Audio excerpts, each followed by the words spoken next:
मध्य प्रदेश के 55 जिले के अतिथि शिक्षकों को सुप्रभात और प्रणाम। 2 अक्टूबर 2024 एक ही मांग, नियमितीकरण विभागीय परीक्षा लेकर किया जाए संपन्न। एकता सबसे बड़ा बल है, एकता ही सबसे बड़ी शक्ति है। आपको बता देते हैं मध्य प्रदेश के यशस्वी अतिथि शिक्षक श्री शैलेंद्र सक्सेना जी गंज वाशोदा ने बताया है कि मध्य प्रदेश के अतिथि शिक्षकों को नियमित होना है तो हमारी नारी शक्ति का सहयोग होना बहुत जरूरी है। इसी बीच आपको बता देते हैं मध्य प्रदेश के 55 जिले से नारी शक्ति ट्रेन में बैठकर भोपाल की ओर रवाना हो चुकी हैं। बात करें तो अभी 9:30 बजे हैं और आपको बता देते हैं आज 2 अक्टूबर हमारे मध्य प्रदेश के अतिथि शिक्षकों का सबसे अच्छा दिन रहेगा और मध्य प्रदेश के यशस्वी मुख्यमंत्री श्री मोहन यादव जी जल्द से जल्द अतिथि शिक्षकों के भविष्य में सोचें। हमारे मध्य प्रदेश के अतिथि शिक्षक 55 जिलों से निकल चुके हैं और भोपाल की धरती पर आज कूच आंदोलन होगा और इस आंदोलन में आपको बता देते हैं मध्य प्रदेश के अतिथि शिक्षकों की आर पार की लड़ाई होगी और इसमें अर्थी यात्रा भी निकाली जाएगी।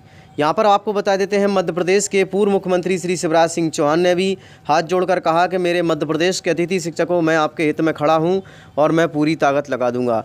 लेकिन ये समझ नहीं आता है कि जब मध्य प्रदेश के मुख्यमंत्री श्री शिवराज सिंह चौहान थे तब मोहन यादव उस शिक्षा मंत्री थे और उन्होंने मध्य प्रदेश के अतिथि शिक्षकों के लिए पत्र लिखा था कि अतिथि शिक्षकों को नियमित किया जाए। और आज मध्य प्रदेश के वर्तमान मुख्यमंत्री श्री मोहन यादव जी हैं और अब श्री शिवराज सिंह चौहान जी उनको पत्र लिख रहे हैं कि अतिथि शिक्षकों को नियमित करेंगे और उनको दिशा में करने के लिए मैं पूरी बात करूंगा और पूरी ताकत लगा दूंगा। कहते हैं कि बस यही तो राजनीति है, एक दूसरे का पल्ला झाड़ रही है सरकार और अतिथि शिक्षकों को इस बात को अच्छी तरह से समझना चाहिए। एक मंत्री जो नियमित के लिए पत्र लिखता है, जब मुख्यमंत्री बनता है कुछ नहीं करता है। दूसरा जो मुख्यमंत्री होता है होते हुए भी कुछ नहीं करता है। तीसरा व्यक्ति जो सड़कों पर उतरने का बात करता है और आज केंद्रीय मंत्री है फिर भी कुछ नहीं कर पा रहा है। तो कहीं ना कहीं तो मध्य प्रदेश के अतिथि शिक्षकों के साथ अहित हो रहा है और इसी अहित को लेकर मध्य प्रदेश के 55 जिले के अतिथि शिक्षकों को आज 2 अक्टूबर 2024 को इस बड़ा महान आंदोलन में भोपाल की धरती पर उग्र आंदोलन हो रहा है। इसमें हमारे मध्य प्रदेश के समस्त 55 जिले के अतिथि शिक्षक और शिक्षिका बहनें आज आ चुकी हैं। इसी बीच आपको बता देते हैं यह आंदोलन नीलम पार्क भोपाल में संपन्न होगा। इन्हीं सभी शब्दों के साथ आपको ले चलते हैं हमारे मध्य प्रदेश के जाबाज जिला अध्यक्षों के पास जिन्होंने अपनी आवाज़ को बुलंद किया है। मैं राम अवतार कुशवाहा, जिला अध्यक्ष आज़ाद स्कूल अतिथि शिक्षक संघ छतरपुर। सभी छतरपुर जिले के सभी अतिथि शिक्षकों से अनुरोध करता हूं कि जो जहां पर हों, घर पर हों, कैसे भी हों, अधिक से अधिक संख्या में भोपाल पहुंचने की कोशिश करें, क्योंकि ये हक और अधिकार की लड़ाई खुद लड़नी पड़ती है। हमें अपना अधिकार और अपनी जो लड़ाई है उस दूसरे के कंधों में बंदूक रख करके कभी लड़ाई जीती नहीं जा सकती। इसलिए सभी साथियों से मेरा अनुरोध है कि अधिक से अधिक संख्या में भोपाल पहुंचें। हमारे बहुत सारे साथी साथ में आपको दिख रहे होंगे और बहुत सारे महामना ट्रेन से निकल चुके हैं। संख्या लगभग 250 से 300 है जो महामना से निकल चुके हैं और अभी जो निकलने वाले हैं। इसलिए सभी साथियों से मेरा अनुरोध है कि अधिक से अधिक संख्या में भोपाल पहुँचें। धन्यवाद। मैं अपनी घोषणा पूरी कर, अभी भी उम्मीद है आपसे, मैं बात कर हम आपसे ही आसान से लास्ट क्वेश्चन रहेगा और वो अगर पूरा कर सकते हो तो आप हाँ या जवाब जो भी आपको लगेगा। क्या तो हमारे आगे चलिए तो हम आपके आभारी रहेंगे। आपकी मंत्री जैसे जवाब देते मनोबल टूट गया है। मैं बात कर, आपसे ही आशा है सर, आपसे ये सर, आपसे उम्मीद हो।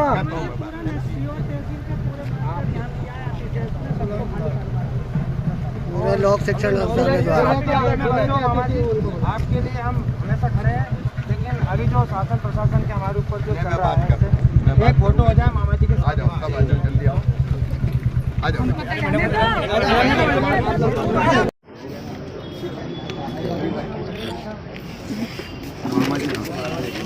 हम अतिथि शिक्षक हैं और आप जो महापंचायत में जो आदेश जो ये मैं पूरे करवाऊंगा बात। हाँ बस इसके आदेश मामा जी हमको निकाल दिया गया, निकाल दिया सर, 20 से तेरे को निकाल दिया सर, कहाँ जाएंगे कुछ करिए ना, क्योंकि बाहर निकाल रहे हैं हम पद में सुरक्षित थे सर और ये बाहर निकाल रहे हैं। DPI भी भोपाल बहुत परेशानी हो रही है सर, अभी मेरी घोषणा मैं पूरी करवाऊंगा। सर प्लीज बताएं, बहुत परेशानी हो रही है सर, प्लीज मामा जी हाथ जोड़ रहे हैं आपसे बार बार।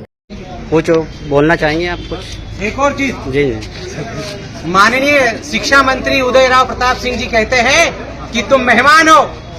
ठीक है, हम मेहमान हैं, तो हमें कहाँ का मेहमान समझा है तुमने?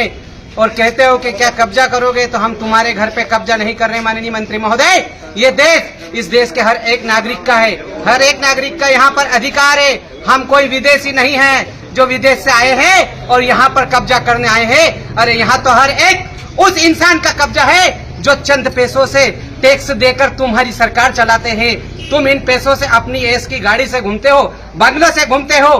तुम्हें अगर मानदेय तुम्हारा बढ़ाना है तो विधानसभा, लोकसभा, जहाँ पे भी तुम ध्वनि मत से अपना मानदेय बढ़ा लेते हो।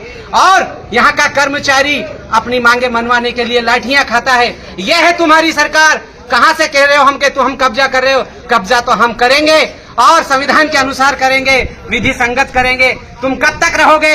तुम भी कांग्रेस छोड़कर भाजपा में आए हो मंत्री जी, तुम भी मेहमान हो। वहाँ क्या कर रहे थे? वहाँ क्यों छोड़ के भागे तुम भी मेहमान हो। कुछ समय 5 साल बाद तुम भी देखना, तुम भी सड़कों पे पीछे लाइन में बैठोगे। आज मंच की आगे लाइन पे जो बैठे हो ना, ये मंच की लाइन भविष्य में नहीं मिलेगी, क्योंकि तुम्हारी वक्तव्य हर एक उस अतिथि की आत्मा तुम्हें दोष देगी। उसकी आत्मा इतनी दुखी है कि तुम भविष्य में मुश्किल से विधायक बनोगे। याद रखना, ये तो हमारी कड़पती हुई आत्मा, दुखती हुई आत्मा तुम्हें बोल रही है। लेकिन कभी ये शब्द अब आइंदा मत बोलना कि यहाँ कब्जा मत करो। अरे ये हर इंसान का देश है, ये ध्यान रखना। और माननीय मुख्यमंत्री महोदय, अभी मेरे साथी ने बताया है कि शाहजहांपुर के पूर्व तत्कालीन कलेक्टर कन्याल साहब, जिन्होंने एक ड्राइवर के लिए सिर्फ एक छोटा सा शब्द बोल दिया था, उनको आपने तत्काल 24 घंटे में हटा दिया था। अगर तुम इतने ही संवेदनशील हो तो आज ही तुम्हारे मंत्री को अपनी कैबिनेट से बर्खास्त करे, तब हम तुम्हें समझेंगे। अन्यथा 2 अक्टूबर के लिए तैयार रहे, हम भी सड़कों पर उतरने के लिए तैयार है। देखते हैं तुम्हारी लाठियों में कितनी ताकत है, उन जेलों में भी देखते हैं कितनी जगह है इन 70,000 के लिए। मैं इन्हीं शब्दों के साथ पुनः कहता हूँ कि शिक्षा मंत्री अपने बयान को वापस ले लो, हम हमारी मर्यादा में है। ध्यान रखना, शिक्षक राष्ट्र निर्माता है, वो आरंभ भी जानता है और प्रलय भी जानता है, ये दोनों उसकी गोद में पलते हैं। इन्हीं शब्दों के साथ जय हिंद। सर आपका नाम बताएं। मेरा नाम सोदान सिंह चौड़िया, मैं एक आम अतिथि शिक्षक हूँ। जी जर्मनी में हिटलर यहूदियों को करते थे टारगेट, उस तरह से आरएसएस भारत मुसलमानों को टारगेट कर रही है। अब मुझे लगता है मैं क्या कहूँ, मतलब दिग्विजय सिंह जी को कितने बार इस देश ने प्रमाण दिए, प्रदेश ने प्रमाण दिए। मुझे लगता है कि अब उनको थोड़ी सी, मतलब बहुत बड़े नेता हैं, वो वरिष्ठ हैं, लेकिन कोई भी वक्तव्य के पहले मुझे लगता है अब अवसर आ गया है, समय आ गया कि उनको थोड़ा चिंतन करके ही वक्तव्य देना चाहिए। अच्छा नहीं लगता, बहुत वरिष्ठ व्यक्ति हैं। सर, प्रदेश में 70,000 पद शिक्षकों के खाली पड़े हैं, किस तरह से भरे जाएंगे? क्योंकि सत्र लगातार चल रहा है, लेकिन स्कूल में किसने बोला 70,000 खाली? किसने? अतिथि शिक्षक नियमितीकरण क्यों? नाम क्या है उनका? अतिथि। आप हमारे यहाँ मेहमान बन के आओगे तो घर पे कब्जा करोगे क्या? मेरा आपसे आग्रह ये है कि माननीय जो हमारे अतिथि शिक्षक हैं, उनको शिक्षण व्यवस्था में जहाँ पर गैप है, जहाँ शिक्षक कम है, वहाँ उनको लगाया जाता है। अभी पिछले दिनों वो आए थे, हम लोग उनके साथ बैठक की थी, और उनके जो 2-3 विषय हैं, महत्वपूर्ण विषय, उनको हम लोग उन पर काम कर रहे हैं, कार्रवाई कर रहे हैं। और हमारी कोशिश होगी कोई अतिथि शिक्षक लगता है तो उससे पूरा एकेडमिक सेशन उससे काम कराया जाए, कि वो भी हमारा एक बेरोजगार नौजवान है और उसके हितों की रक्षा सर्वोच्च प्राथमिकता हमारी है, क्योंकि हमारे स्कूलों के संचालन में अतिथि शिक्षक की महत्वपूर्ण भूमिका है।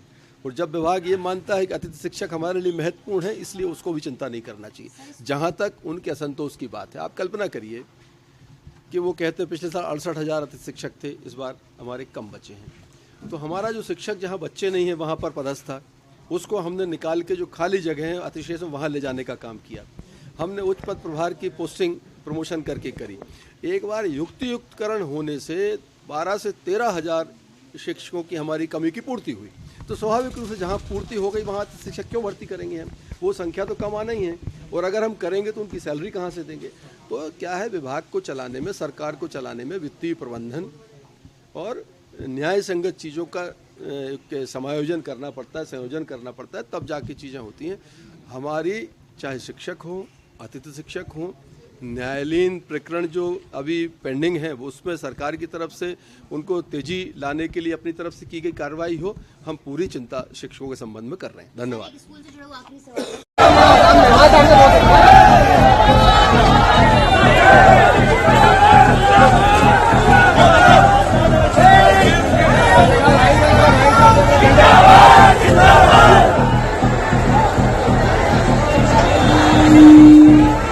आप सभी अतिथि शिक्षकों से आग्रह है, आप लोग कृपया पीछे हट जाए।